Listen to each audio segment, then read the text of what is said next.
దట్టమైన అభయారణ్యాలు, అరుదైన జంతు జాతులు, లెక్కలేనన్ని క్రూర మృగాలు, బోలెడన్ని పులులు, ఎటు చూసినా కొండలు, లోయలు, ఎత్తైన చెట్లు. ఇది నల్లమల అడవుల స్వరూపం.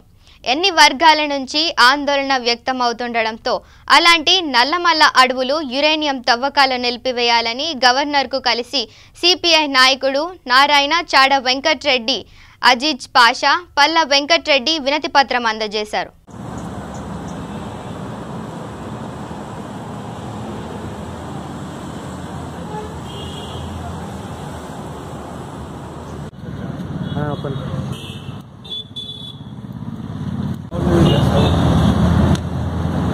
గవర్నర్గా వచ్చిన తర్వాత అతి శ్రీకారం కూడా చూడలేకపోయాను.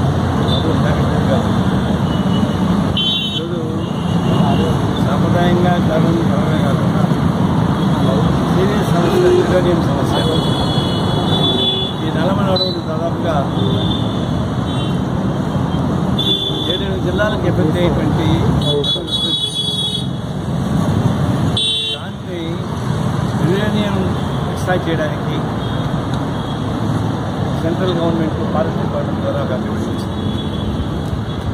దానిలో యురేనియం ఉందో తెచ్చుకోవాలంటే కూడా 4000 బోర్లు వేయాలి. 4000 బోర్లు వేయడం అంటే ఆ అడవి మొత్తం హతనాతమైంది. ఈ కాలుష్య నివారణ పైన అంతర్జాతీయ స్థాయిలో చర్చలు జరుగుతాం. అలాంటప్పుడు ఈ యురేనియం ఎక్స్ట్రాక్షన్ ద్వారా పరిశీలన ద్వారా చాలా ప్రమాదం జరుగుతుంది.